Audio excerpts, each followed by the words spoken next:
Okay, welcome everyone. Thank you for taking the time this afternoon to join us on this informational call. Just a reminder to everyone, this call is being recorded. We'll be sharing this later with everyone that registered and posting on the Energize Colorado website. First, I just want to introduce myself. My name is Aaron Clark. I'm the Equity Initiative Leader for Energize Colorado. Today, we're talking about the GAP Fund. As you all know, COVID-19 is wreaking havoc on our small businesses across the nation. Colorado is no exception from that. And unfortunately, our underrepresented businesses are being disproportionately affected by this pandemic. So today, we're pleased to be joined by the amazing team at Good Business Colorado. We've worked to bring you this information on this new statewide program created to provide some needed assistance to our most vulnerable businesses. With that, I'm going to turn it over to Wendy Lee, the CEO for Energize Colorado, to discuss more about the origin of the GAP Fund. Hey, there we go.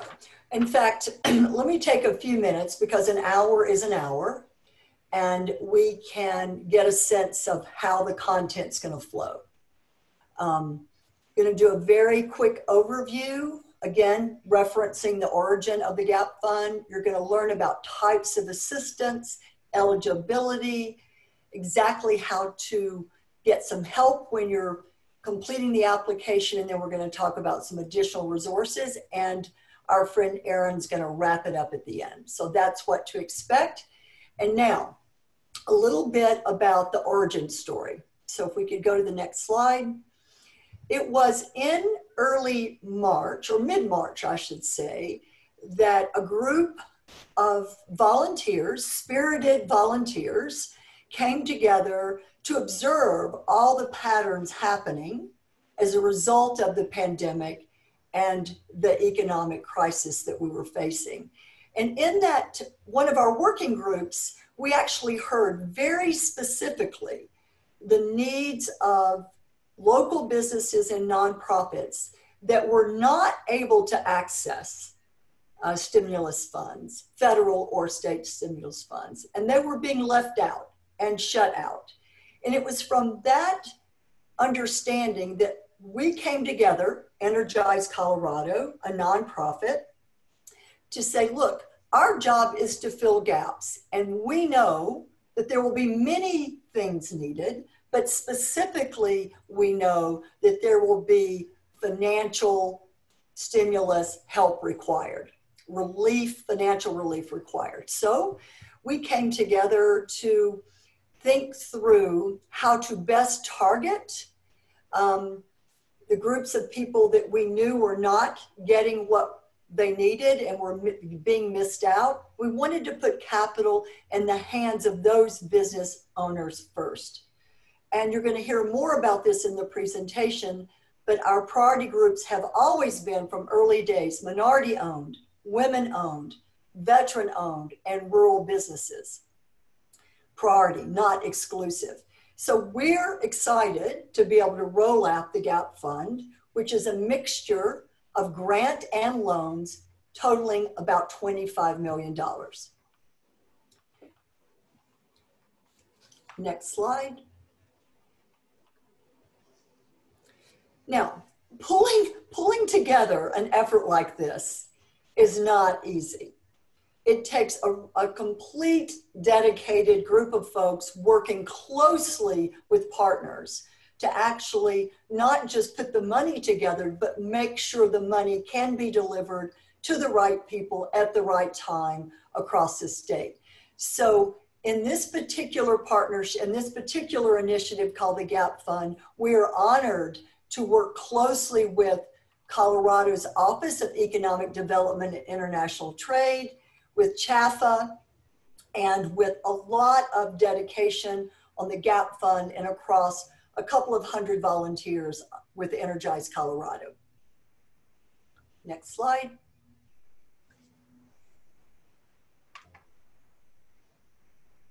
Now, let's get to some brass tacks. That's why you're on this call, learning about this particular benefit that we'll be launching very soon. The total potential assistance for a business, a small business, is $35,000. And it can be put together with both grant and loan money. Total maximum $15K for grant, maximum $20K on loan. Again, total potential assistance, $35,000. Next slide.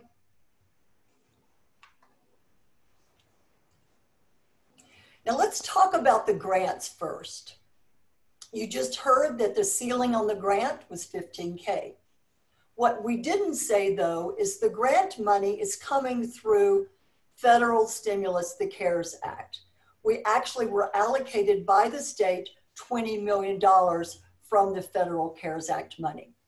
You also have heard us say that the priorities for that grant money will be women, veteran, minority, rural businesses. 5 million of that 20 will be earmarked for the tourism sector, and that actually goes until October 1st. So the grant money is first.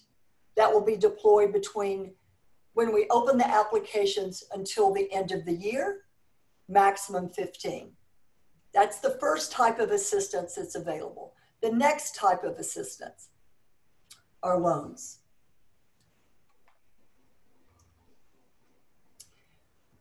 These are low interest loans.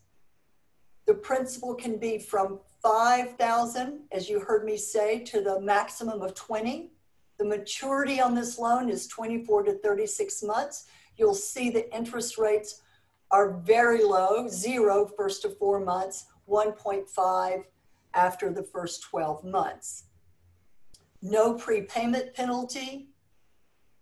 The secured loans are a mixture of, we require a mixture of personal guarantee or collateral, and the decision making is done by our local nonprofit lenders.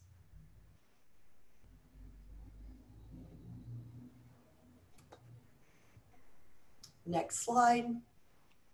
Now, let's make sure this piece is clear.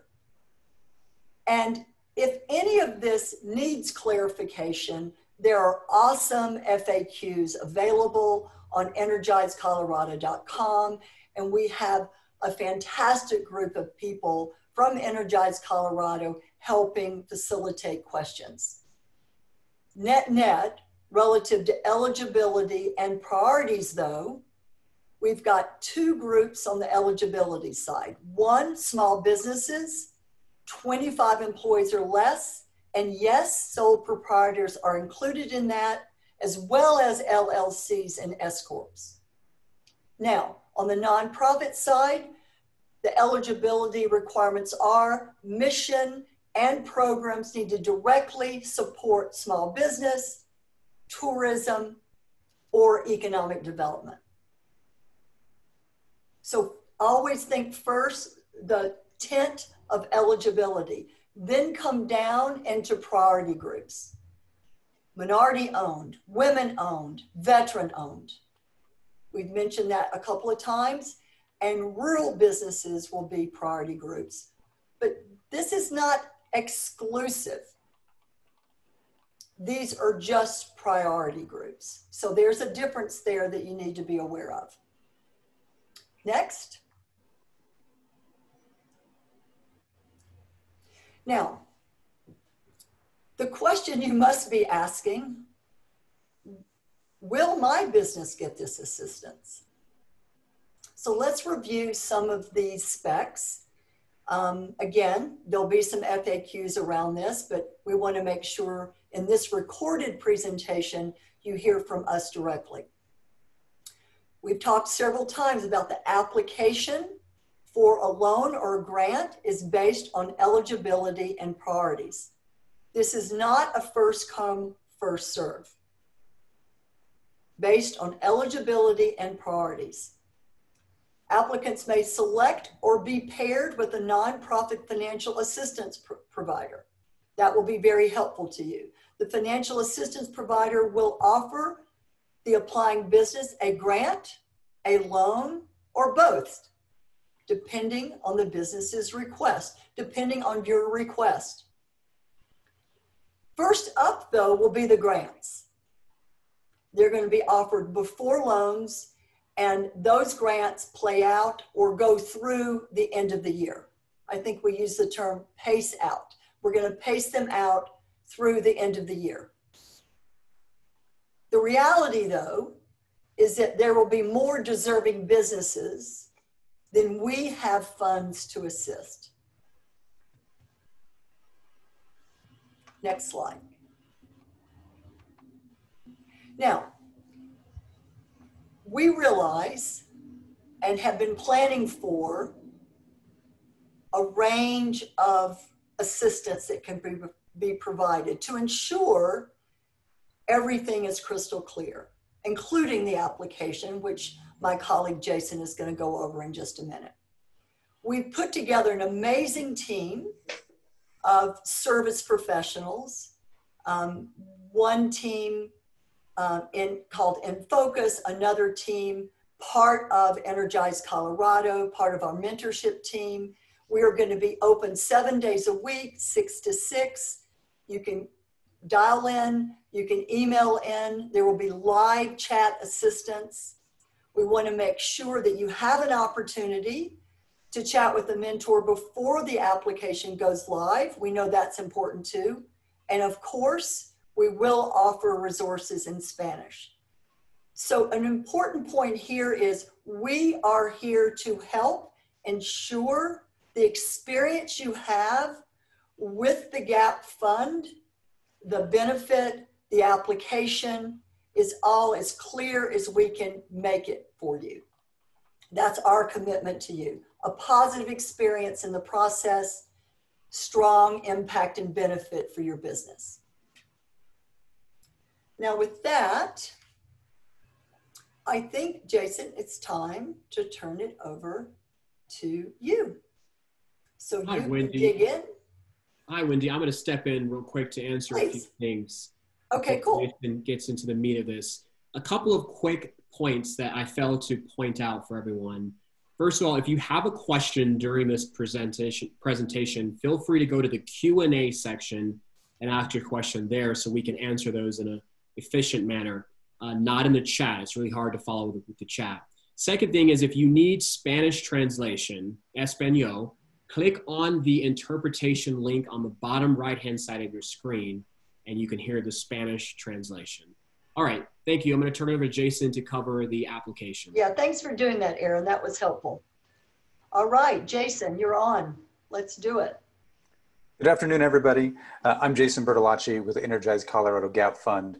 And my job today is to take you through the application and try to point out some of the important areas to help make sure that you have the best chance and are the most successful in filling out your application and submitting it for us to evaluate. And we recognize that, that of the two products that we're offering, or the two types of assistance we're offering of grants and loans, that right now, given the economic uncertainty, that grants are going to be very popular. So I am going to focus in on the grant portion, but if I don't cover something that's on the loan side, please do, as Aaron suggested, go to the Q&A, provide your questions there. Also, the information that Wendy provided about the FAQs, our support email line, our support phone line, each one of those are available. So if we don't answer your questions here in the course of this webinar, then please do take advantage of those resources after the webinar. And this is being recorded, so some of this information you'll be able to, or all this information, you'll be able to view again from the Energize.Colorado website. So let's talk specifically about grants for a second. And remember, as Wendy said, grants are actually provided from federal funds that flowed through the CARES Act. And so there's some very specific limits and opportunities for what can and can't be funded through grants. And so we're actually able to reimburse a wide array of expenses that happened due to the COVID-19 public health emergency, and specifically happened due to the public health COVID emergency. And so there's basically two sets of losses or economic harms that we can reimburse through the Energize Colorado GAP Fund.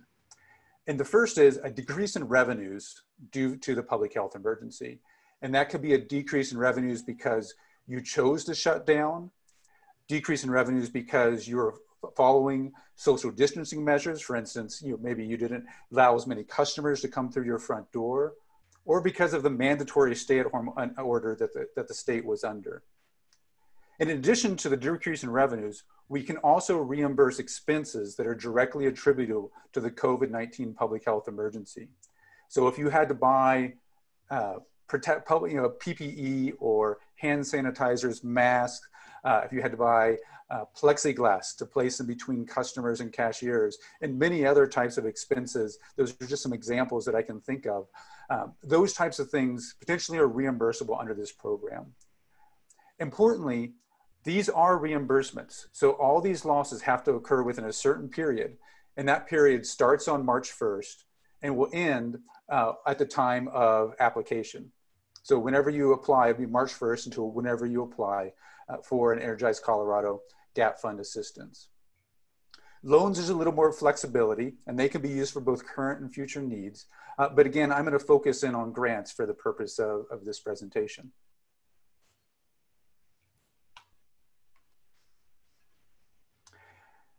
And so right now, we want everybody to be thinking about what they need to get ready to apply. And we don't have an application open date yet, but we do know that it's right around the corner. So as we prepare to open up the application, we want you to be preparing to get all the records ready that are going to be necessary to qualify for assistance. And so to start with, and especially for the grants, we're going to need businesses to document the economic hardships they're experiencing due to the pandemic. Now, you could do this a lot of different ways, and we've tried to be very flexible about this. And so everything that I'm showing here, these are just examples. You might think of some other ways that are better for your business to demonstrate the economic hardships. But for instance, a business might show that between March 1st and August 1st, they had a certain amount of revenue, and they could look at a prior year and show that there was much more revenue in that prior year. So under COVID, the revenues have fallen. And you could do that using perhaps bank records, point of sale receipts that come from your cash register or something similar to that. Or you might have profit and loss statements, tax filings, expense receipts. Again, these are just examples, and you know your business best. So exactly as it says there on the slide, we do want to be flexible. And that's why we have the mentorship program and the technical support line to help you navigate some of these issues of finding the right documentation.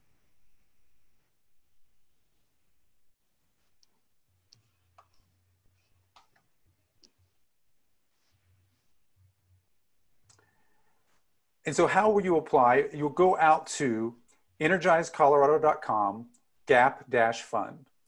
Once again, the application is not open yet, but it is right around the corner.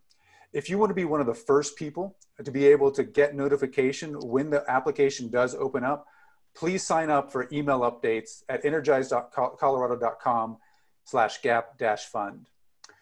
Wendy mentioned we have the FAQ out there, we have documentation, eligibility, the FAQ, and so those are available in multiple languages, and they should be an excellent resource to help you get going. So now let's switch over and talk specifically about the application itself.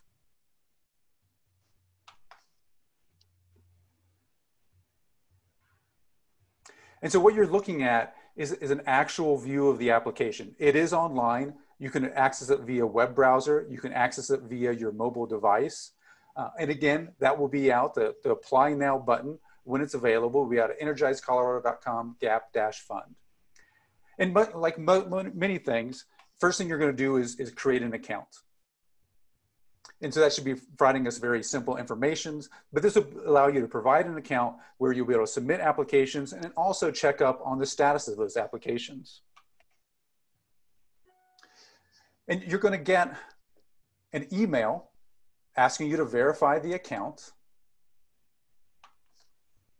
So please, if you don't see that email, do check your spam folder, but it will require you to verify your account. And then once you've verified your account, you'll create a password, and then you'll be given access to the Energize Colorado portal for applying for assistance. And so as I go through the application for assistance, I'll try to point out with these red circles like I have there over the apply for assistance, some important things for you to think about and watch as you fill out the application.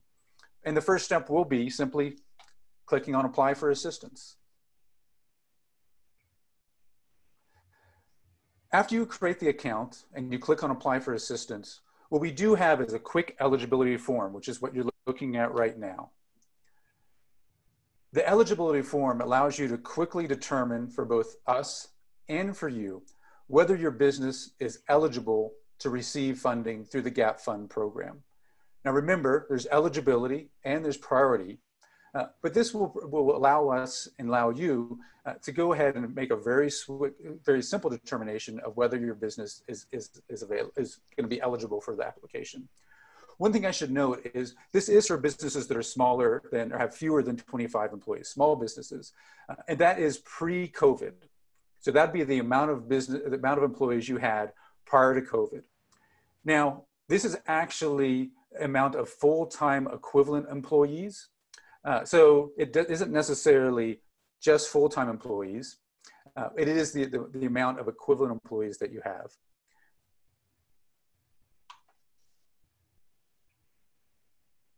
And once you fill out these simple questions, you'll click Save.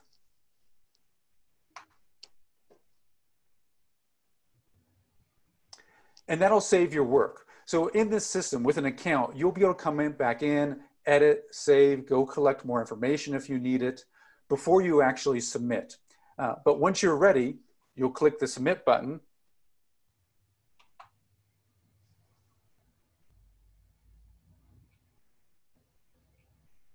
And that'll actually send the eligibility application to us. But now the final step, if you are eligible, and it'll give you instant response and tell you whether or not you're eligible. If you are, you'll be invited to fill out the entire application.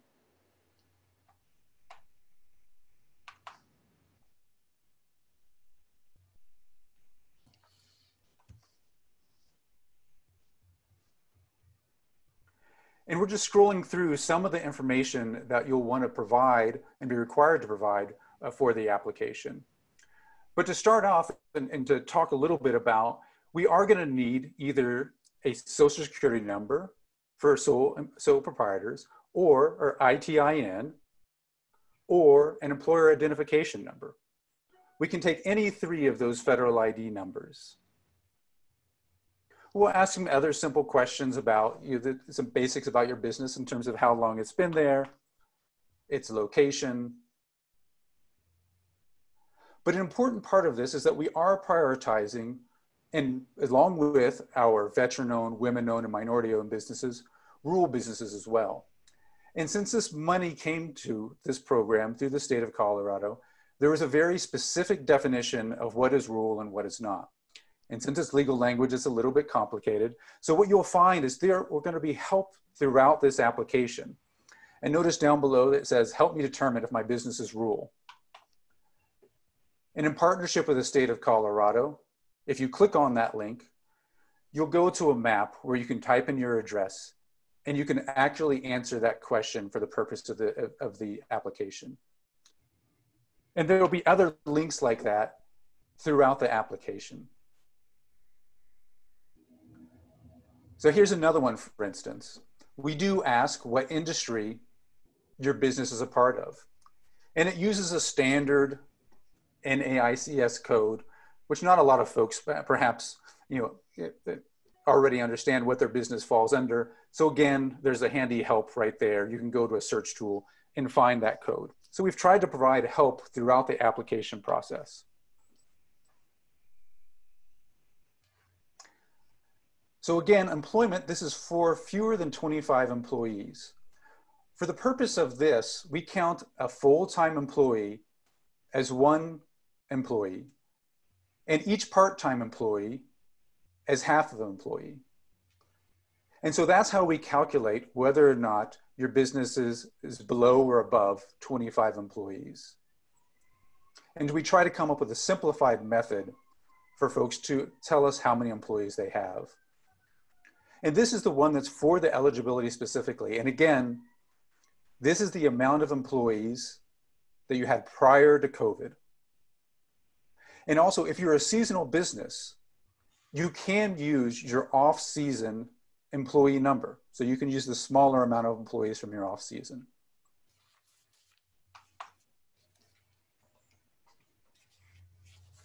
Going down further, we talk about business assistance partners in the applications. We're actually providing this money through a partnership not only of the state and the Colorado Housing and Finance Authority, but with a number of different mission-based, nonprofit lenders and grantors.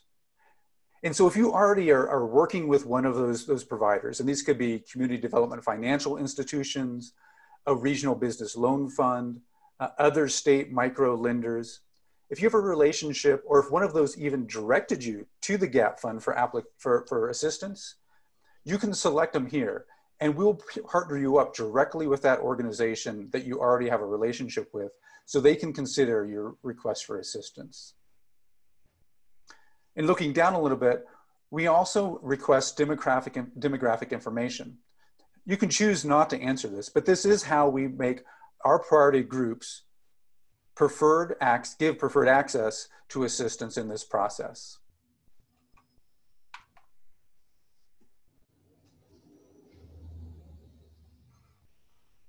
So for instance, for this one, we indicated this business is majority owned, or is owned by a member belonging to a racial or ethnic minority group.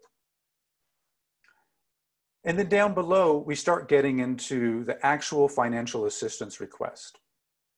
Again, we list the same 4 economic harms as we talked about earlier, and ask you if you've experienced one of these economic harms. Have you seen a decrease in revenue for one of the reasons due to the public health emergency?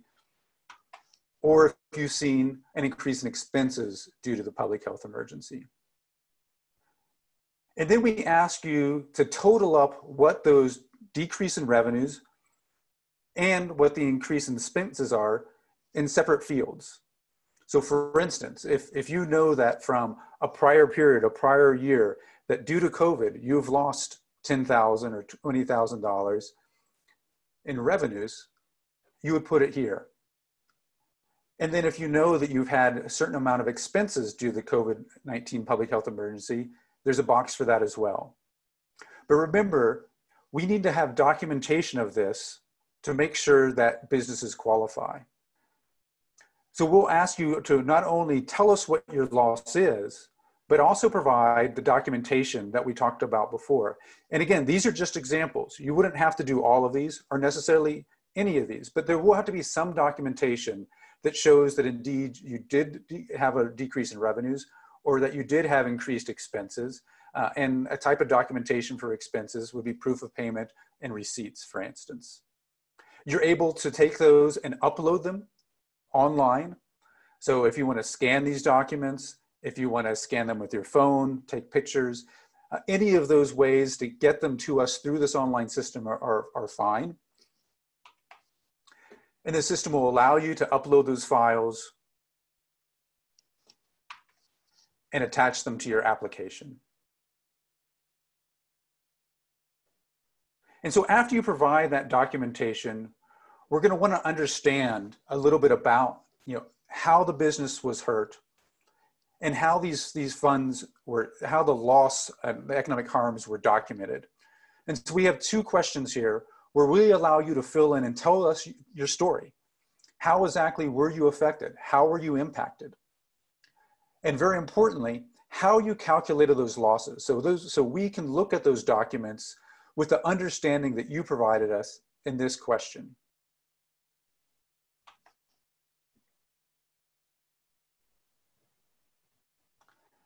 And finally, we ask you, of these economic harms you experienced, how much assistance do you need? And remember, we can provide up to $35,000 in assistance, which may be greater or less than the economic harms that you've experienced. But only $15,000 of that can be provided in a grant. And then the additional $20,000 above and beyond the $15,000 or above and beyond what you've experienced can be provided in a loan. And so you'll probably want to think about whether this is the point where you think about the total amount of assistance that your business needs and what you're requesting from the Energize Colorado Gap Fund.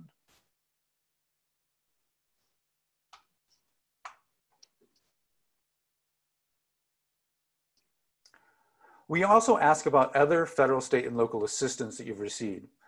Now, if you've received a PPP loan or an EIDL loan, that does not disqualify you from receiving Energize Colorado Gap Fund assistance.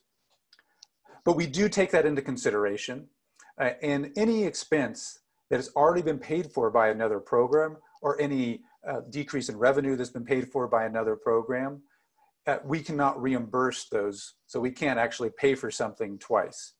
So we ask for each of the different types of assistance that you've already received. For some businesses, that might be none. For some, those might just be a PPP loan. And again, by having and documenting this, it does not disqualify you. It just helps us make sure we get the right assistance to the right folks.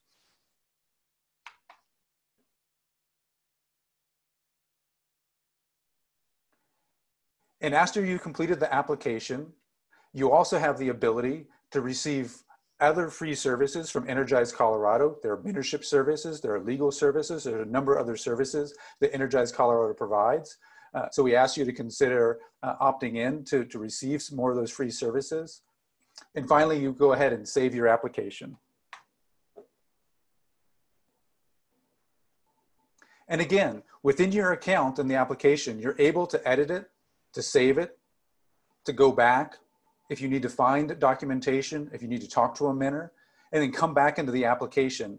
But once you're happy with your application and all the documentation has been attached, finally you go ahead and submit it.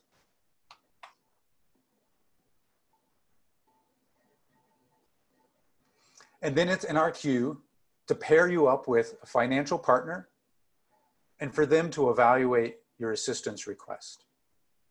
And you'll note that you can come back into this account and you can check on the status of your application. So at any point, you come in and understand where your application is at.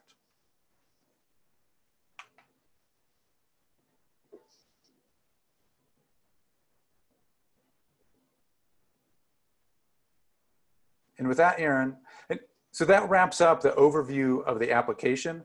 And hopefully that did provide some information that not only takes you through the mechanics of filling it out, but an understanding of some of the important areas to consider and to look for and watch for as you go through it. And Aaron, I'll turn it over to you. Thank you, Jason. We've got a lot of questions in the chat and the Q&A, so we're going to try and cover a few of the top ones. But on the screen, you will see a resources page. I encourage you all first and foremost to go to energizecolorado.com/gap-fund. That page is going to be your one-stop resources for everything related to the GAP Fund. On the top of the page, you will see a newsletter. We encourage you to make sure that you've put your name and email address into that newsletter.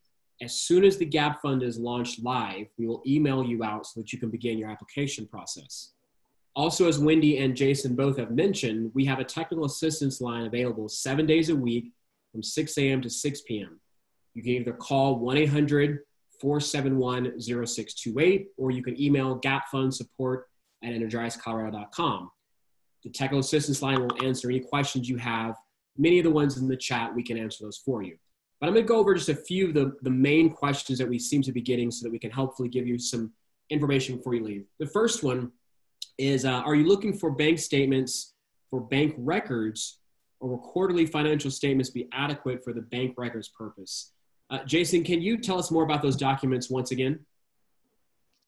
Yes, and so a quarterly financial statement, if it provides details, it would be sufficient. You wouldn't necessarily have to go to bank statements. But if your business isn't preparing, doesn't have an accountant, isn't preparing financial statements, then something like bank statements might be an easier way for you to demonstrate a loss of revenue.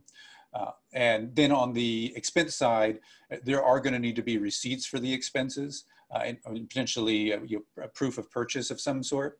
So those are the type of documents that you might need to provide. And again, those are just examples. There are others that can be utilized, but those are some that would be common.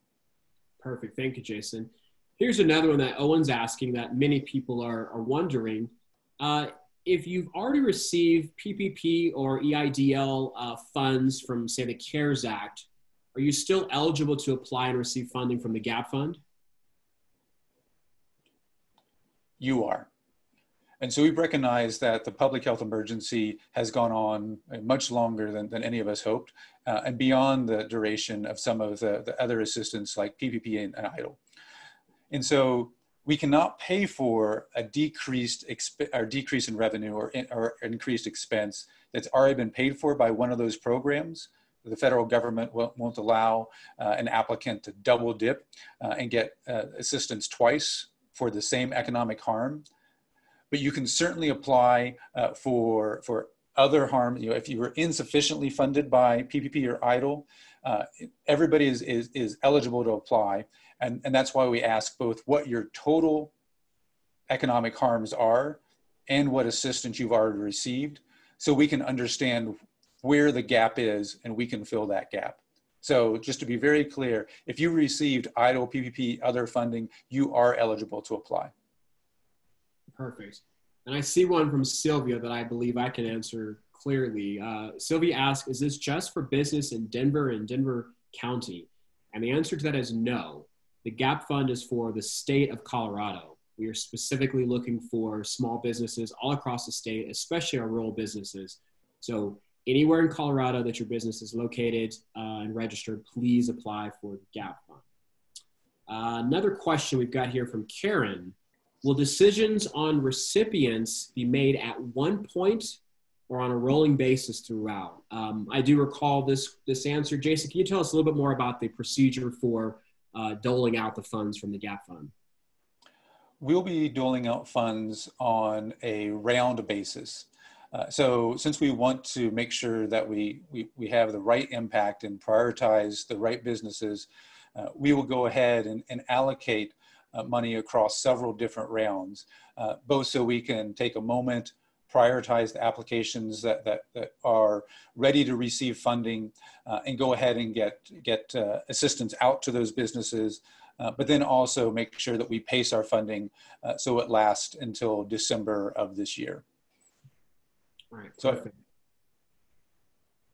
All right, here's another one from Jax. This is regarding when a business needs to be in operation. So Jax is asking, is the grant available for startup businesses that will be launched in spring of 2021? What about the loan process? So maybe, Jason, can you define when a business has to be in operation to qualify? So we don't have a limit on when the business has to be in operation to qualify, but a business does have to demonstrate economic harm due to the COVID-19 public health emergency. It's going to be difficult for a business that's starting up in 2021 to demonstrate that. Now, we won't exclude you from applying, and we'll take it on the facts and circumstances of the application. But I think that for a business like that, it would be hard to demonstrate that there has been an economic harm, because there's no point in the past to compare it to. Got it. And so in the chat, I see Diane's asking a similar question, so hopefully that answers that for Diane. Another question.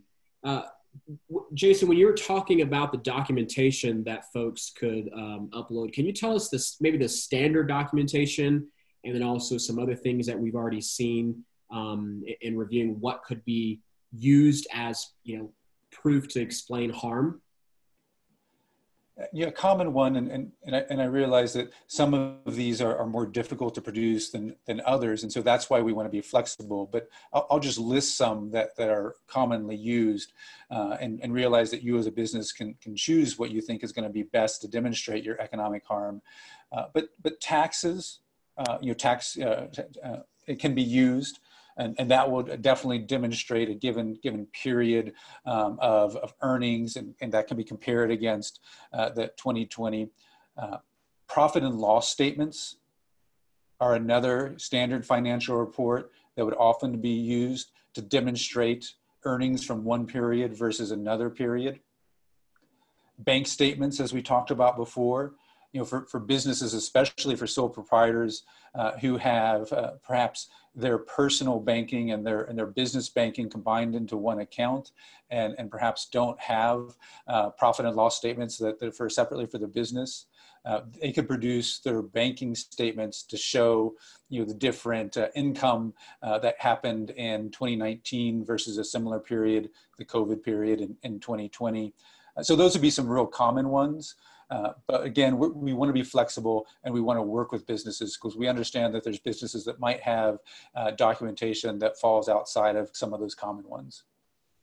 Perfect. And you kind of teed up another question, which is the business type that the business needs to be. So on our website, again, on the Gap Fund page, you'll see the different types. But just can you clarify that folks that are independent contractors or sole proprietors working maybe for another firm or maybe a firm they own, are they eligible to apply? They are. Perfect. Thank you. One more question. Oh, this is a big one. So we've got a carve out, obviously looking for our rural businesses here in Colorado. How are we defining that, Jason, for the Gap Fund? And that was actually defined in legislation for us since this money flowed from the state of Colorado. The General Assembly was generous enough to make this available to small businesses. And so it's essentially any area, so a county or a municipality under 50,000 people. And that would be 50,000, a population of under 50,000 as of the last census. And it does become a little bit complicated, and that is why we provided the map that will be linked from the application. We'll also link it from our FAQ, because the map will allow you to type in your address and give you a direct answer of whether your business is considered rural for the purposes of applying to the Gap Fund. Perfect. Thank you, Jason. I do see a couple important questions around employee count and ownership. These are two important eligibility criteria. The first one, in terms of full-time employees, how many hours do we count as full-time? And then what about the question of multiple or more than 25 part-time employees? So the actual standard is less than 25 full-time equivalent employees. And I think that's where the question around the 40 hours. So to actually calculate that, you need to calculate your own business's hours that employees work. But for the purposes of this application, we've made it simpler. So a full-time employee, we count as one full employee. For each part-time employee, we count them as half. So for instance, if you had, and I'll make the math a little simpler, if you had 20 part-time employees, we would say that's the same as 10 full-time employees for the purpose of this application. So that's a standard, is that helpful? That is helpful. That sounds like a standard SBA calculation.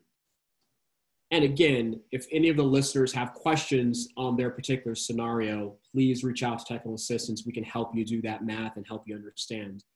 And we are getting a question around the actual application. So I want to clarify that again. If you sign up for the newsletter at the website listed, energizecolorado.com/gap-fund, we will send out an email as soon as it's available for you to apply. You'll be able to do the eligibility form Jason showed, and then start your application immediately. So make sure you've signed up there. And then over to the ownership question, how are we calculating, say, a company that is owned by a man and a woman, someone that identifies as man and someone that identifies as a woman, for ownership? How are we breaking that down? And so the language of majority ownership is kind of the way that we are measuring whether or not somebody fits fully into the category of one of our priority groups. But we also recognize that there may be a woman who has minority ownership in a business, or a veteran who has a minority ownership in a business. So we actually ask on the application, what percentage, if a business is owned by one of our priority groups, what percentage they own. So we can give preference to not only businesses that have majority ownership, but also businesses that have less than majority ownership by one of our priority groups. Perfect. And then I see a question regarding our nonprofits. So obviously our nonprofits are not owned by an individual, they're owned for the public benefit. And for our nonprofits, we're just looking for those that have a mission and program that directly supports the economic development, small business and tourism industry. So you'll see that on the application. It won't use language like own, it will say led, because we're looking for folks that are in those categories that are leading the nonprofits for our state. Another one, yes, you still are eligible if you use a 1099 as an independent contractor. Here's one, Jason. I think I know the answer to this, but I'll let you tackle this one. Will the grant and or loan count as taxable income for the year 2020? The loan will, the grant will count as taxable income. And loans will not, to my knowledge. Very simple. All right, here's another one from Samuel. If the grant ceiling is $15,000, how will the GAP fund determine the amount of grant a business will be eligible to receive? And that'll be based on the economic harms that you provided us, the amount of decrease in revenue and the amount of increase of expenses. And so for those documented economic harms, we will provide a grant first, and then anything that we can't cover because of unavailable funds or because they were outside the scope of the economic harms due to COVID-19, those we can offer as a loan. But in general, we're going to want, for eligible businesses that are prioritized for awarding of funds, we're going to want to provide grants first based on those economic harms. Perfect. All right. I'm just scanning through to see if there are any trends that I really want to cover. All right, here's one. How should companies that support or partner with companies that are in the tourism travel industry categorize themselves properly?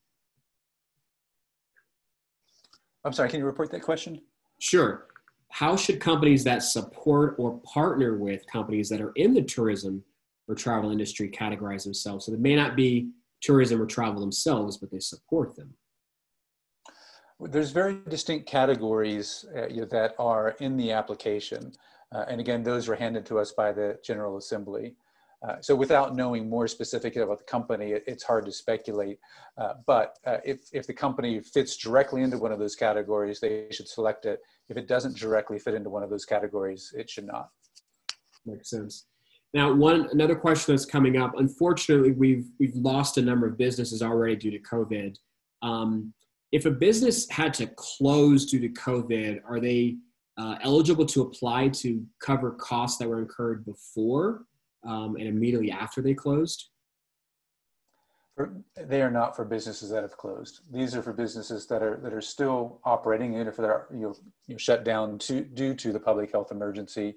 But they do need to be businesses that have not closed. All right, perfect. Let's see. This is just an interesting question, just a small one, but it's very valid. Is there a word count on the lower and larger side for these narrative fields in the application? No, that's a good question, and there is not. So they can take a theoretically unlimited amount of characters.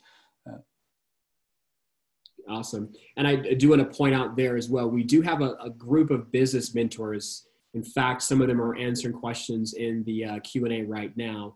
So if you have questions on how you write the narrative or answer the questions that are connected to the documents, please reach out to technical assistance or our business mentor network on the website, and we can help you do some of that if necessary.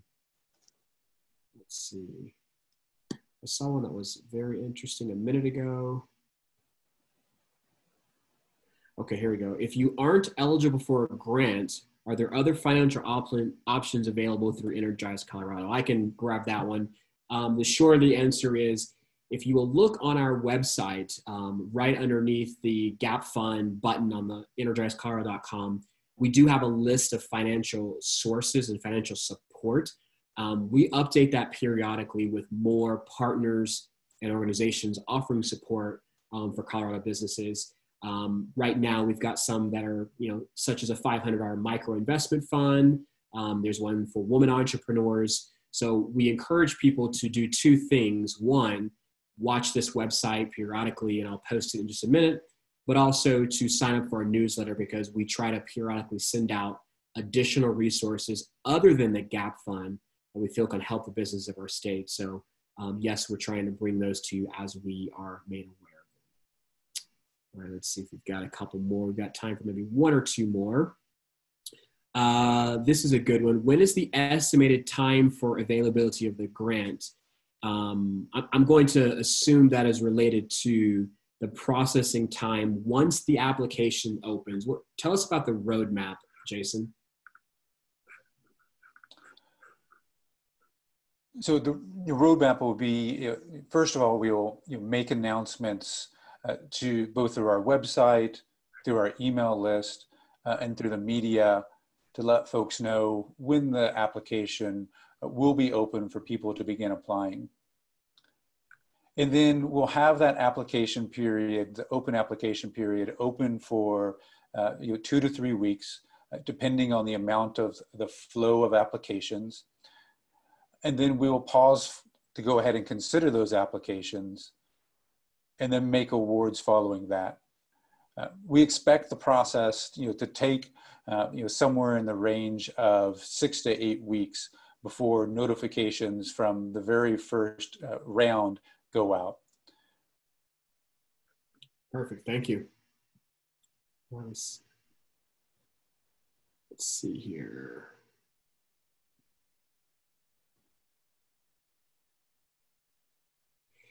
I see one that is coming up regarding priority.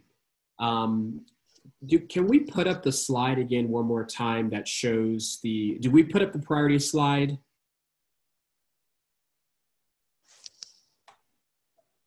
Yeah, there it is.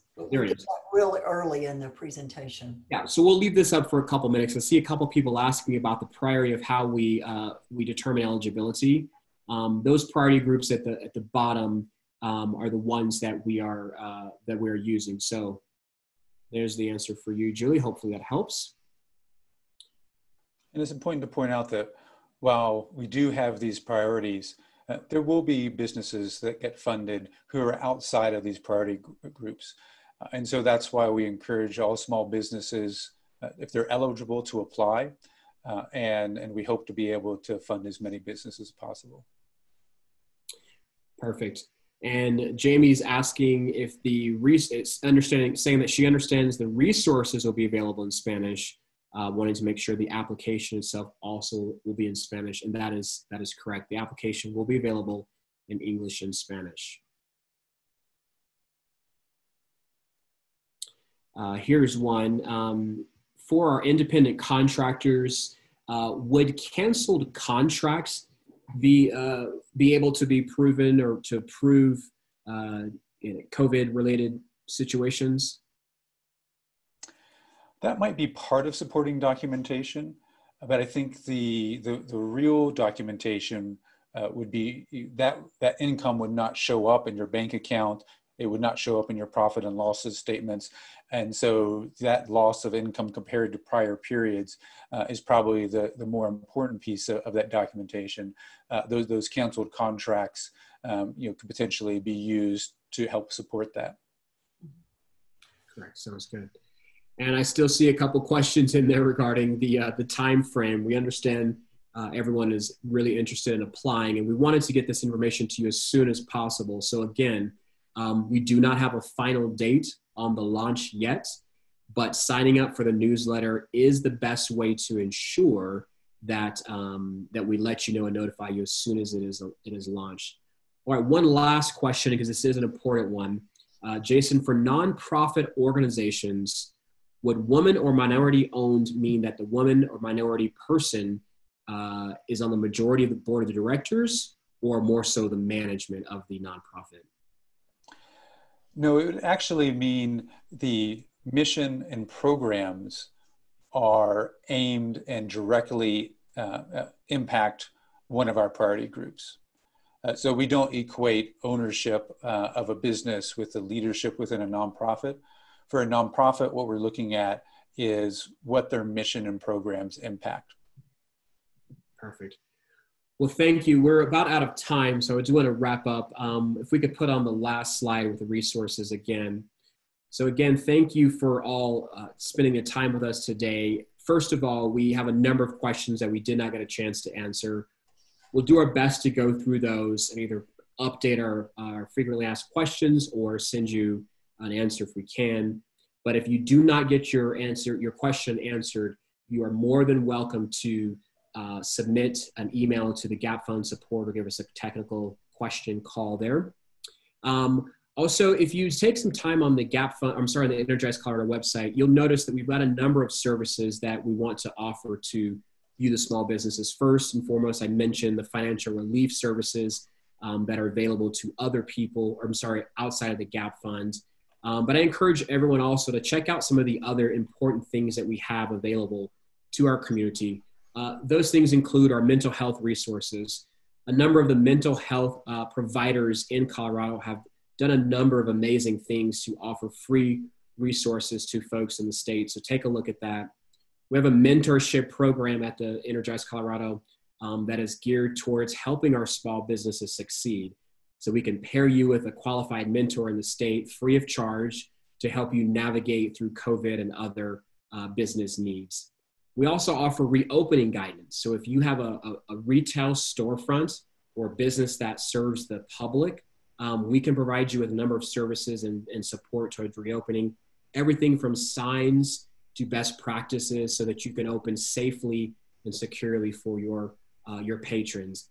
And then definitely not least, we also have a PPE marketplace on our website that helps explain some of the different resources that you might need to provide some safety tools to yourself and your employees.